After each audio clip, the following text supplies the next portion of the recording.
네, 오늘 사도행전 22장의 말씀으로 큐티 제목 이방인에게로 보내리라의 제목의 말씀을 나누겠습니다. 네, 부르신 성도 여러분, 네, 인생을 살다 보면 왜 지금이 아니죠? 왜 여기가 아니죠? 할 때가 있습니다. 지금이 딱 좋은데 하나님은 왜 옮기려고 하실까? 왜 문을 닫으실까? 이런 생각이 들 때가 있습니다. 바울이 그랬습니다. 그는 누구보다 예루살렘을 사랑했고 자신이 유대인 중에 유대인으로 자라나서 그들과 함께 하나님을 섬겨왔는데 느닷없이 이제 속히 예루살렘을 떠나라 하신 거예요. 주님, 제가 이곳 사람들의 마음을 제일 잘 아는데요. 제가 스데반 죽일 때 옆에 있었고 유대인들이 그 모든 것을 알고 저의 증인입니다. 그들이 저를 잘 알아요. 라고 한 거죠. 그런데 주님이 말씀을 하신 거예요. 아니다. 떠나가라. 내가 너를 이방인에게로 보내리라 하시는 거예요. 이것이 바로 하나님이 인생을 이끄시는 방식 중에 하나입니다.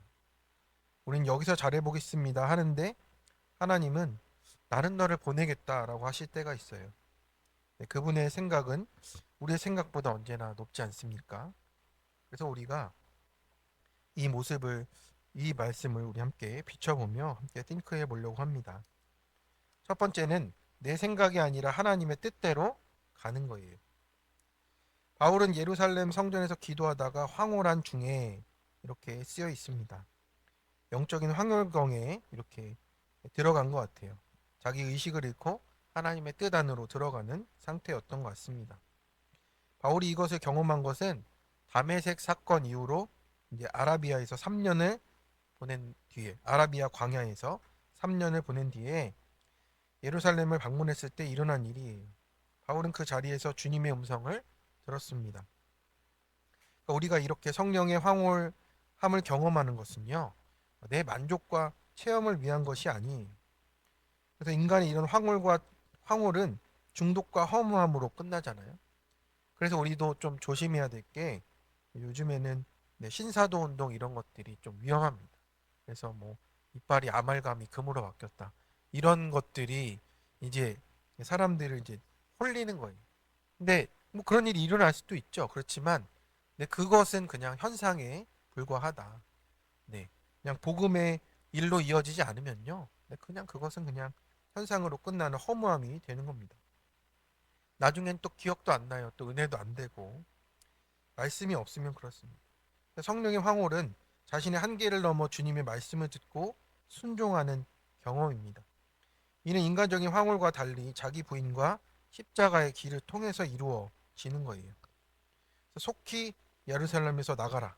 그들은 내가 내게 대하여 증언하는 말을 듣지 아니하리라 한 거예요. 이 말씀을 들었을 때 바울이 얼마나 당황스러웠겠습니까? 그러니까 지금 이거는 이제 바울이 설교하는 장면이잖아요. 여기서 이제 내가 이런 일을 겪었다라고 얘기하는 중입니다. 근데 이제 바울이 이렇게 그 기도의 응답을 들으니 이게 너무 놀랄 수밖에 없었습니다. 주님, 저는 이제 아라비아 광야에서 이제 하나님의 말씀을 깨닫고 여기 와서 전하려 했는데요. 이렇게 기도했는데 주님은 속히 떠나라는 거예요. 여기 속히는 매우 서둘러라는 뜻이고 듣지 않는다는 뜻은 원어로 용납조차 하지 않을 것이다라는 강한 거부의 의미예요. 그러니 지금 바울 네가 마음 먹고 하려는 것 지금 그거 하면 안 된다라는 얘기를 하는 겁니다. 주님, 저를 몰라서 그러시냐고. 저는 이 사람들에게 너무 적합한 사람 아니냐고.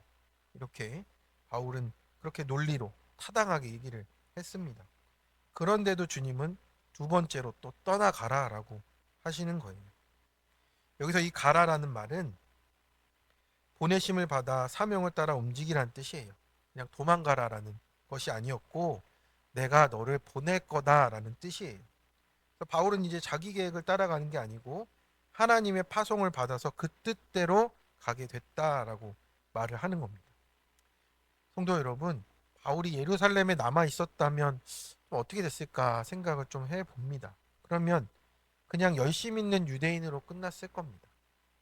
아, 저 사람은 한 가지 그냥 유대교의 분파를 이 이제 뭐 예수교를 전하는 사람이구나 이렇게 되고 끝났을 거란 말이죠. 근데 하나님은 그 사람을 밀어내듯 떠나 보내셔서 결국에는 유럽을 향해서 또 로마를 향해서 복음을 전하도록 하시는 그 길로 인도하시는 겁니다. 주님 우리에게도 말씀하세요. 내가 원하는 곳이 아니고 하나님이 보내시는 곳으로 가라고. 네, 그래서 이런 말을 저도 우리들 교회에서 많이 들었습니다. 자원함보다 부르심이라고. 그래서 그게 그 말이 뭘까 했는데 네, 우리는 자원함이 있잖아요. 열심히 해서 내가 하고 싶은 것을 따라가려 합니다. 그런데 자원함보다 하나님의 부르심을 따라갈 때 또 하나님이 쓰시는 것들이 있었습니다. 성령의 황홀은 그래서 자기 확신이 아니라 자기 부인을 통해서 오는 거예요. 그러니까 이는 십자가를 지는 것이고 이 성령의 황홀을 통해서 이제 내가 중심이 된 게 아니고 죄의 자리 사망에 사로잡힌 자기의 고정관념과 확신과 열심에서 벗어나도록 알려주시려고 하시는 거예요. 그래서 주님이 말씀으로 알려주시는 생각과 판단에 우리가 밑줄을 긋고 그대로 순종하는 것으로 나아가라고 하시는 겁니다. 그래서 우리가 특별히 말씀대로 하는 기도가 필요하다 하잖아요. 말씀대로 그래서 하는 기도는 밑도 끝도 없는 우리의 생각들을 정리해주고 혼란을 멈추게 하는 능력이 있습니다. 그래서 우리가 말씀대로 기도하는 그 훈련이 좀 필요한 거예요. 그래서 기도하다가도 우리가 내 생각을 내려놓고 하나님 어디든 보내시면 순종하겠습니다를 우리가 훈련하는 겁니다. 우리가 계속 얘기하지만 내가 띠띠우고 갈 수 있는 길이 아니라는 거예요. 주님이 떠나라 하시면 떠나고 있으라 하시면 있는 태도가 성령의 태도입니다. 그렇게 매일 큐티책을 펴서 주님의 뜻을 구하고 교회와 함께 확인하고 이렇게 가는 것이 이 세상의 학벌과 돈보다도 비교할 수 없는 가치를 가진다는 걸 우리가 누리고 살아가야 하는 겁니다. 우리가 주의할 것은 황홀의 경험의 결론이 자기 확신이 되면 안 됩니다. 그게 자기 확신이 되고 영적 엘리트가 되라고 하는 것이 아닙니다. 그래서 다른 사람을 영적 엘리트가 되면 어떻습니까? 다른 사람을 무시하고 독불장군이 될 수 있어요. 그게 신비주의의 함정이라고 말씀을 하십니다. 반대로 성령의 황홀의 결론은 뭡니까? 내가 너무 힘들어하는 그 한 사람, 미운 그 이웃에게 순종하라고 주님께 자신을 내어드리는 사람이 되는 거예요. 그래서 바울이 예루살렘을 떠나서 이방 땅으로 가는 거는 인간적으로 실패 같았잖아요. 아니 내가 이렇게 3년이나 해서 여기까지 왔는데 이거는 다시 간다는 건 또 실패 아니냐 생각할 수 있었습니다. 내 동족이 왜 아닙니까? 주님, 저는 저 먼 나라 사람들에게 전하고 싶지 않아요. 했겠죠. 근데 주님이 말씀하십니다. 그들이 내 증언을 듣지 않을 거다. 그리고 내 열심보다 하나님의 계획이 우선이라고 말씀을 해주세요. 그래서 하나님 우리가 머물고 싶은 곳에서 밀어내시고 하나님이 원하시는 곳으로 보내셔서 구원의 역사를 하나님의 손으로 이루어 가십니다. 그래서 내가 가고 싶은 길은 좁은 길이 아닙니다. 하나님이 보내시는 길이 좁은 길인데 그 길에 생명이 흘러가고 있어요. 내 생각이 아니라 하나님의 뜻에 구원의 길이 있음을 믿고 나아가시기를 축원합니다. 적용 질문입니다. 나는 지금 하나님이 보내시는 자리로 가고 있습니까?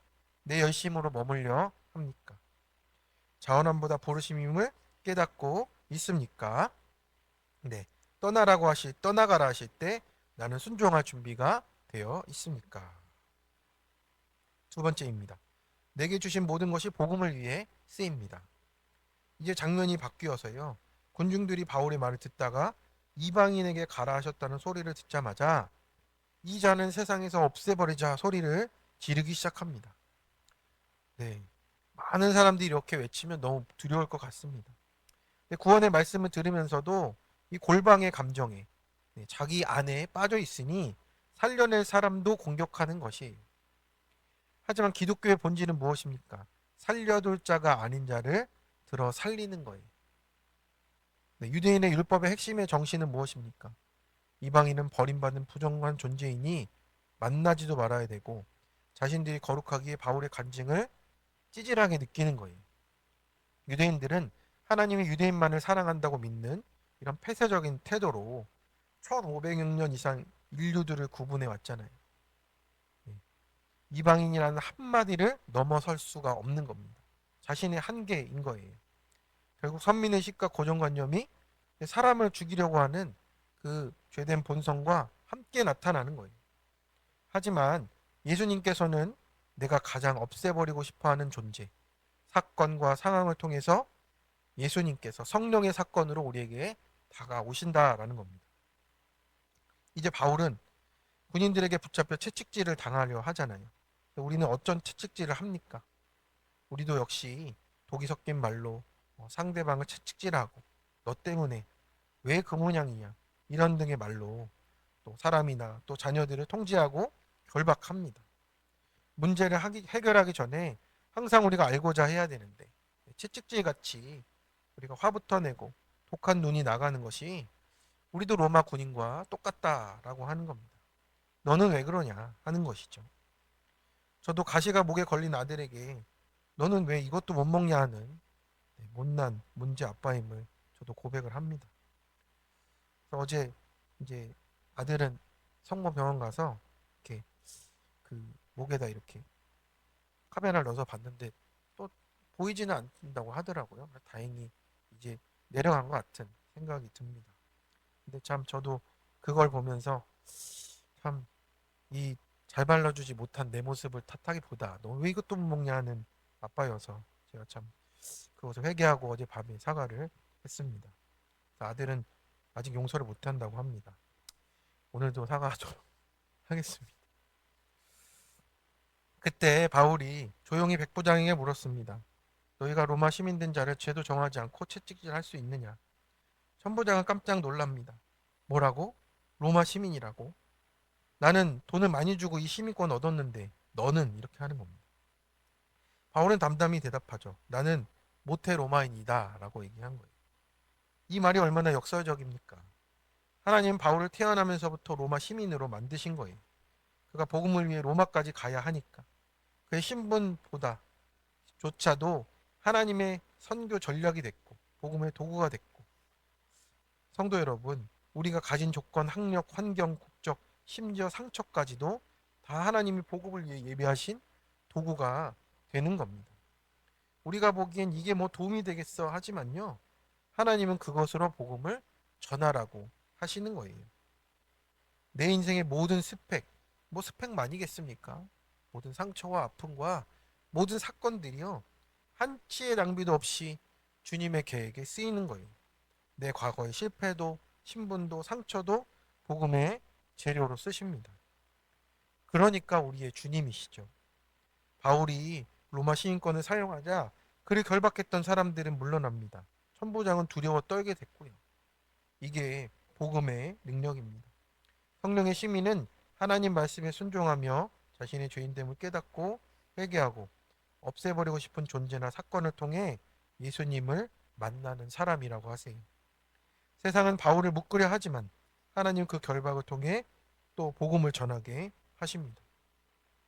하나님 우리에게 주신 모든 것도 마찬가지예요. 직장, 학력, 재정, 심지어 성격까지도 복음을 위한 하나님의 도구입니다. 그걸 내가 움켜쥐면 무기가 되지만 하나님께 드리면 복음의 통로가 된다 하십니다.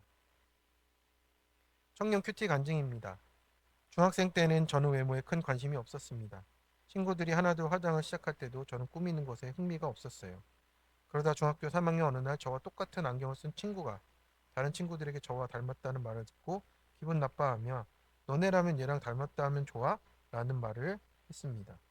저는 수치스러운 마음에 아무 말도 못했습니다. 그날 이후 저는 외모를 잘 꾸며야 무시당하지 않겠다는 생각에 갇혔습니다.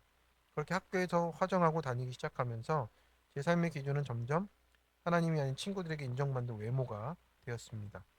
고등학교에 진학한 뒤에도 외모를 가꾸는 데 집착하는 것은 여전했고 겉모습을 아무리 꾸며도 텅 빈 마음은 채워지지 않았습니다.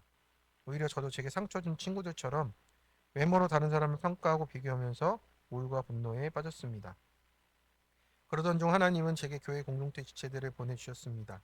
청년부 소그룹 모임에서 리더 언니가 먼저 외모로 열등감을 느끼는 자신의 연약함을 나누었고 그때 나만 연약한 게 아니구나 하는 생각이 들어 위로를 받았습니다. 이렇게 공동체 지체들의 위로와 사랑에 힘입어 조금씩 하나님 말씀이라는 안경을 쓰고 저 자신을 바라보고자 노력하게 됐습니다. 바울을 신문하려던 사람들은 바울이 로마 시민이라는 것을 알고 두려워하지만 하나님은 사회적 위치나 명예가 아닌 중심을 보신다고 하십니다. 조금씩 노력함에도 악하고 완악한 죄인이어서 되었다함이 없고 외모로 인정받고 싶은 마음이 문득문득 올라옵니다. 하지만 이제는 예전과 달리 교회 공동체가 있기에 날마다 말씀을 묵상할 수 있기에 그때마다 하나님께 나아가 제 마음을 새롭게 하기를 소망합니다. 그런 마음이 올라올 때마다 교회 소그룹에 나누겠습니다. 큐티를 날마다 어, 하면서 마음을 정리하겠습니다. 그렇습니다.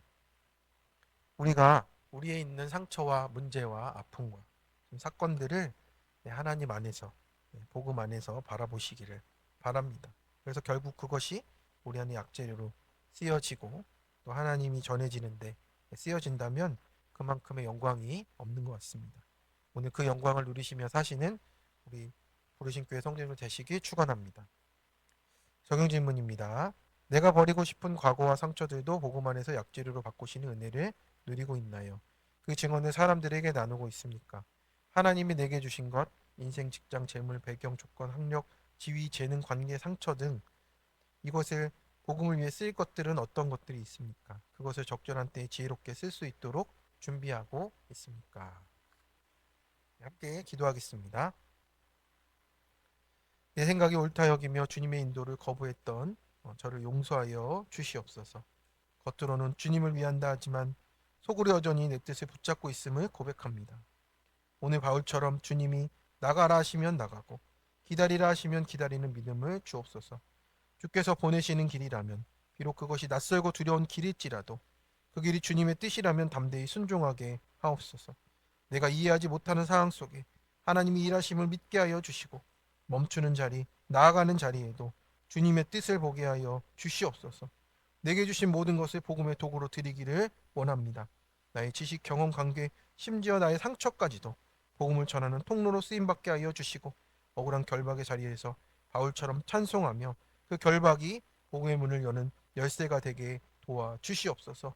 주님, 모든 상황 속에서 주님의 뜻대로 하시옵소서 하는 고백하는 하루가 되게 도우시고 우리를 쓰실 때마다 주님께 영광됨을 또 감사하며 살아가도록 인도하여 주옵소서. 모든 말씀 예수 그리스도의 이름으로 기도드립니다. 아멘. 네, 우리 이 시간 함께